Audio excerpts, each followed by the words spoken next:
മധ്യപൂർവേഷ്യയെയും അതുപോലെ ആഫ്രിക്കൻ രാഷ്ട്രങ്ങളെയും അക്ഷരാർത്ഥത്തിൽ ഞെട്ടിച്ചുകൊണ്ട് ഇസ്രായേൽ ഒരു പുതിയ പ്രഖ്യാപനം നടത്തിയിരിക്കുകയാണ്. അതായത് സോമാലി ലാൻഡ് എന്ന് പറയുന്നത് ഒരു സ്വതന്ത്ര രാഷ്ട്രമായി ഇസ്രായേൽ പ്രഖ്യാപിച്ചിരിക്കുകയാണ്.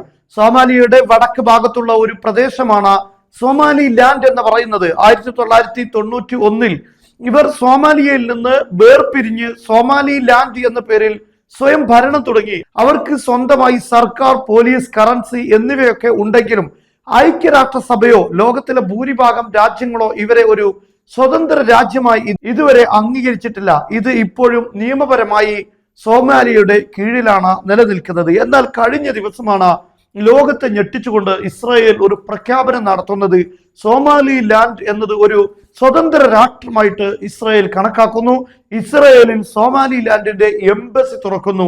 എന്തുകൊണ്ടാണ് ഈ വാർത്തയ്ക്ക് ഇത്രയും വലിയ പ്രാധാന്യം എന്ന് ചോദിച്ചാൽ, ഈ മാപ്പ് കണ്ടാൽ തന്നെ നമുക്കത് മനസ്സിലാക്കാൻ സാധിക്കും. ഇവിടെ നമുക്ക് കാണാം സോമാലിയ. ഈ സോമാലിയാണ് ഈ കാണുന്ന മാപ്പ്. എന്നാൽ ഇവിടെ സോമാലി ലാൻഡ് എന്ന് പറയുന്നത് ഈ കാണുന്ന ഭാഗമാണ്. ഇത് വളരെ തന്ത്രപ്രധാനമായ മേഖലയാണ്. ഇവിടെ ഒരു മിലിറ്ററി ബേസ് ഇസ്രായേലിന് ഉണ്ടായി കഴിഞ്ഞാൽ ഈ ഭാഗത്തെ കപ്പലുകളുടെ സുരക്ഷ ഏർപ്പെടുത്താൻ കഴിയും. അതുപോലെ തന്നെ യമനിലെ ഹൂത്തികൾക്ക് നേരെ ആക്രമണം നടത്താനും അവരുടെ നീക്കങ്ങൾ ശ്രദ്ധിക്കാനും ഇസ്രായേലിന് സാധിക്കുമെന്നത് വളരെ പ്രധാനപ്പെട്ട ഒരു കാര്യമാണ്. ഇറാന്റെ ആധിപത്യമുള്ള ഹൂത്തികൾ നിലനിൽക്കുന്നത് സൻആ, യമനിന്റെ ഈ ഭാഗത്താണ്. ഇവിടെ വെച്ചാണ് ഇസ്രായേലിലേക്കെല്ലാം നീങ്ങുന്ന കപ്പലുകൾക്ക് നേരെ ഹൂത്തികൾ യമനിൽ വെച്ച് ആക്രമണം നടത്തിയിരുന്നത്. ഇത് നമുക്കറിയാം, റെഡ് സീ ആണ്, ചെങ്കടലാണ്. ഇത് ഗൾഫ് ഓഫ് അദൻ കടൽ ആണ് ഈ ഭാഗം. എന്നാൽ ഈ ഭാഗത്ത് വെച്ചാണ് നിരന്തരമായി ഹൂത്തികൾ കപ്പലുകൾക്ക് നേരെ ആക്രമണം നടത്താറുള്ളത്. ഇത് ഇസ്രായേലിന് വലിയ രീതിയിൽ തലവേദന സൃഷ്ടിക്കാറുണ്ട്.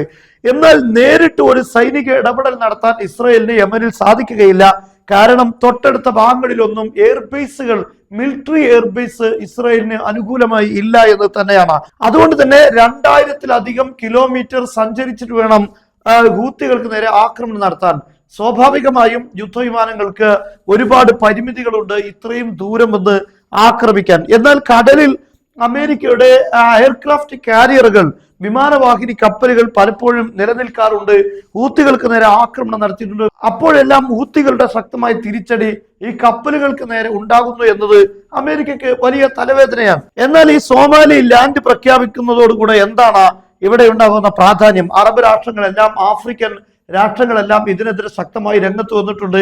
കാരണം UN അംഗീകരിച്ചിട്ടില്ല. ഇസ്രായേലിനെ സംബന്ധിച്ചിടത്തോളം ഈ സോമാലി ലാൻഡിനെ UN ഒരു രാഷ്ട്രമായി അംഗീകരിക്കാത്തത് കൊണ്ട് തന്നെ ഇവിടെ ഒരു എയർബേസ് ഉണ്ടാക്കാൻ ഇസ്രായേലിന് സാധിക്കുകയില്ല. കാരണം മറ്റൊരു രാഷ്ട്രത്തിൽ അവരുടെ അനുമതി ഇല്ലാതെ ബേസുകൾ സ്ഥാപിക്കാൻ കഴിയില്ല. മാത്രമല്ല ആംസുകൾ, ആയുധം നൽകാനും ഇസ്രായേലിന് കഴിയില്ല. കാരണം ഒരു രാഷ്ട്രത്തിലുള്ള മിലിറ്റന്റ് ഗ്രൂപ്പുകൾക്കോ ഏതെങ്കിലും കക്ഷികൾക്കോ ആയുധം നൽകാൻ നിയമപരമായി ഒരിക്കലും സാധിക്കുകയില്ല. അതുകൊണ്ട് തന്നെ നിലവിലെ സാഹചര്യത്തിൽ ഈ സോമാലി ലാൻഡിലേക്ക് ആയുധം എത്തിച്ചു കഴിഞ്ഞാൽ സ്വാഭാവികമായും UN പ്രതിസന്ധി ഉണ്ടാക്കും.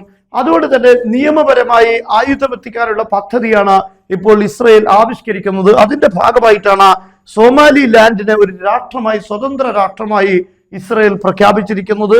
ഇസ്രായേലിൽ അവരുടെ എംബസിയും ഇപ്പോൾ പ്രവർത്തനം ആരംഭിച്ചു എന്ന വാർത്ത വരുന്നു.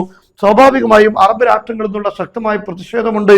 ആഫ്രിക്കൻ രാഷ്ട്രങ്ങൾ ശക്തമായി ഇതിനെ എതിർത്ത് രംഗത്ത് വന്നിട്ടുണ്ട്. അറബ് രാഷ്ട്രങ്ങൾക്ക് ഇത് വലിയ ഭീഷണി ഉണ്ടാകും.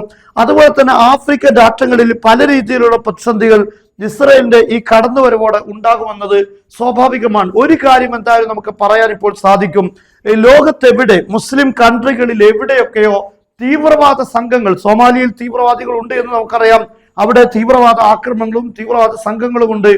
എവിടെയെല്ലാം തീവ്രവാദ സംഘങ്ങൾ ഉണ്ടോ അതിവിടെയെല്ലാം ഇസ്രായേലിനും അമേരിക്കയ്ക്കും യൂറോപ്പിനും താല്പര്യമുണ്ട് എന്നതാണ് പ്രധാനപ്പെട്ട കാര്യം. അതായത് ഈ താല്പര്യങ്ങൾ നേടിയെടുക്കാൻ വേണ്ടിയാണ് പലപ്പോഴും ഇവിടെയൊക്കെ തീവ്രവാദ ഗ്രൂപ്പുകൾ ഉണ്ടാകുന്നത്. ഇതെല്ലാം സൃഷ്ടിച്ചു വിടുന്നത് ഇവരാണ് എന്ന കാര്യം ഇതിൽ നിന്ന് നമുക്ക് വളരെ വ്യക്തമായി മനസ്സിലാക്കാൻ സാധിക്കും. ഇനി എന്താണ് ഈ കാര്യത്തിൽ സംഭവിക്കാൻ പോകുന്നത് എന്ന് നമുക്ക് കാത്തിരുന്ന് കാണേണ്ടതുണ്ട്.